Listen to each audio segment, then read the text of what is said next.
What's up, guys? Ken Kaplan from the New England Motorcycle Museum. And if you remember back this summer, we got that huge collections of motorcycles from Jay Wilson. Matter of fact, believe it or not, he was here earlier today.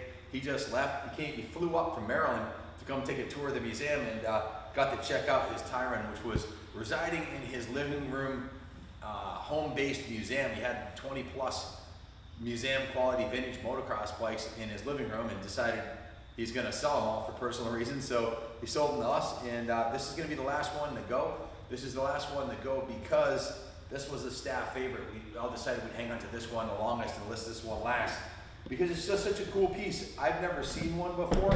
I did find in Mini Cycle magazine, I got the article outside here because I thought we'd be riding it first, but I found an article in here from the 1974 Mini Cycle magazine about the Tyran 125. Kind of cool. This is an old magazine. It's what, 45 years old, but it's obviously a two-stroke, 54mm Bourne stroke, 122 cc's. They rated it at 18 horsepower, very high compression, 12.1 to 1 with a Bing carb. The thing, when you hear this thing pop with the high compression, it just sounds awesome. And it's got a obviously a double down tube frame with a swing arm rear suspension, 21-inch front, 18-inch rear, long travel suspension. In the note here, they say the SOX gearbox requires some getting used to, but shifting is smooth. The motor has very smooth, constant power, almost impossible to bog and never pipey. At first, it doesn't seem like it accelerates very quickly because it is so smooth, but you find yourself really, shut the phone up, thank you. But you find yourself really hauling before you notice it. It had the most flexible power band of any 125 two-stroke we've ever tested, and it is fast as all but the best modified Hondas and Pentons. That's a pretty cool referral coming from Mini Cycle magazine, which tested the best of everything. This is a really cool piece that we have in the museum library, which is kind of cool. So the bike came to us from Jay's private home collection, and it had been in there for many, many moons. The original tires were left a little bit to desire. We always set up bikes here like the way I'd want them to ride. So we put a brand new, fresh, can you zoom in and take a look at this rear tire, Kenny? This has been pushed from the, ridden from the detail shop up to here and back, and that's about it.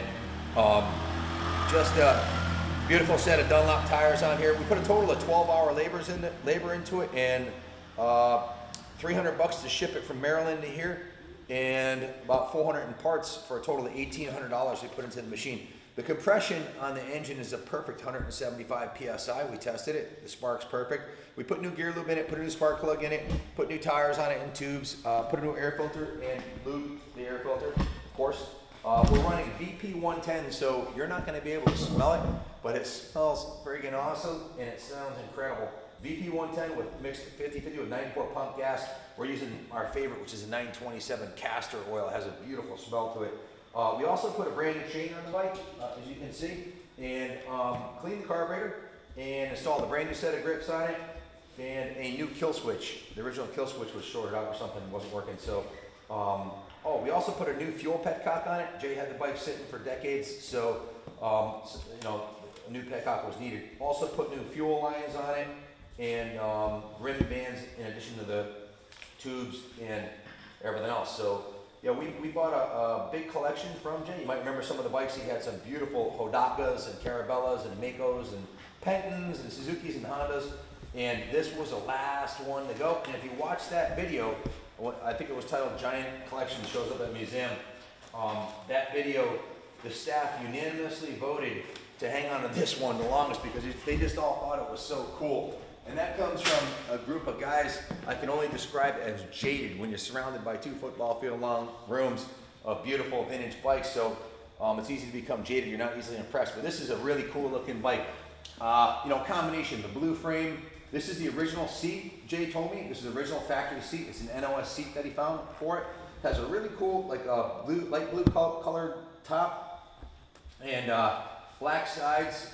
It's got Girling shocks and forks on it, is what I was told. The rims chrome with a nice polished hub. The motor is looks to be in brand new condition. The fins are beautiful on this side. The engine cases are beautiful on this side. The kicker and the shifter look like they could be NOS brand new, as is the peg. The peg looks brand new. The frame rails have no dents or dings in them, and it's got a power pipe. This is a Porcupine Sometimes they call them porcupines, sometimes they call them power pipes. It's a snail pipe that comes down, up over and around the other side. This is the first generation when they switched from down pipes to up pipes. Got a nice air box in the back here. Again, new fuel line, new petcock. Everything's good to go on the fuel system. New plug on it. The body work is nothing short of gorgeous. It's a polished aluminum, handmade tank, polished aluminum front fender, polished aluminum fork lowers, polished aluminum side and rear fender. This is back when motorcycles were made out of metal, not all plastic. So this, and ironically, this thing is super light. It's rated in the magazine test at 180 pounds, which is probably 30 pounds lighter than a modern 250. It's just a really simple machine, air cooled. The engine cases on this side look to be in new condition. The engine jug looks to be in brand new condition.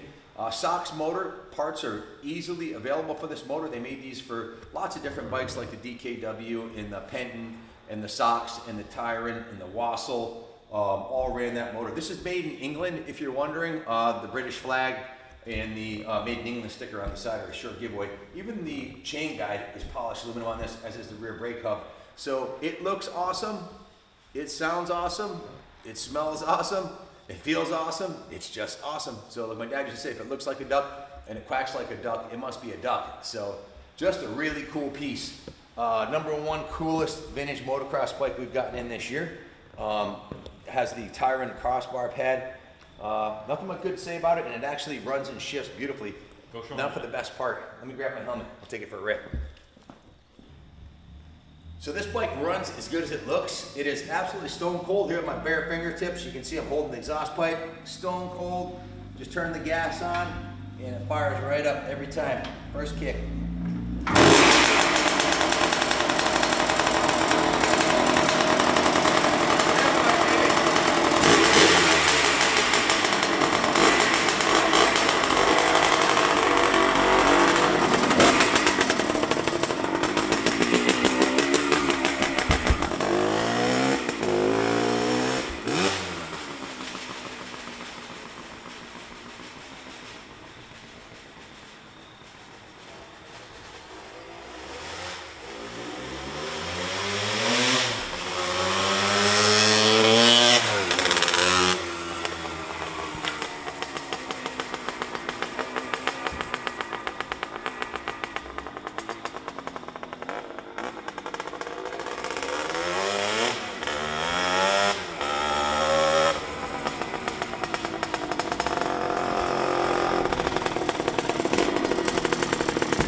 just a really cool piece of moto history.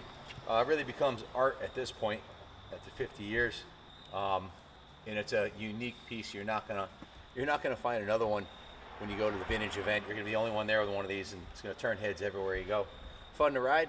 Obviously, it hauls ass. It does wheelies in second gear with me like nothing, and all 5 gears work beautifully. If you have any questions about the bike, give us a call at 860-454-7024.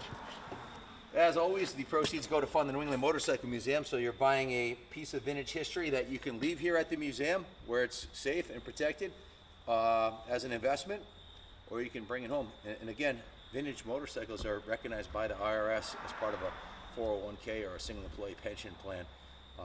Check with your accountant or call Cody and he'll give you the name of a guy that we know that knows how to set it up for you. So good luck bidding on it, and God bless the Queen. God bless England for building kick-ass bikes like this. And long live motocross, and God bless America.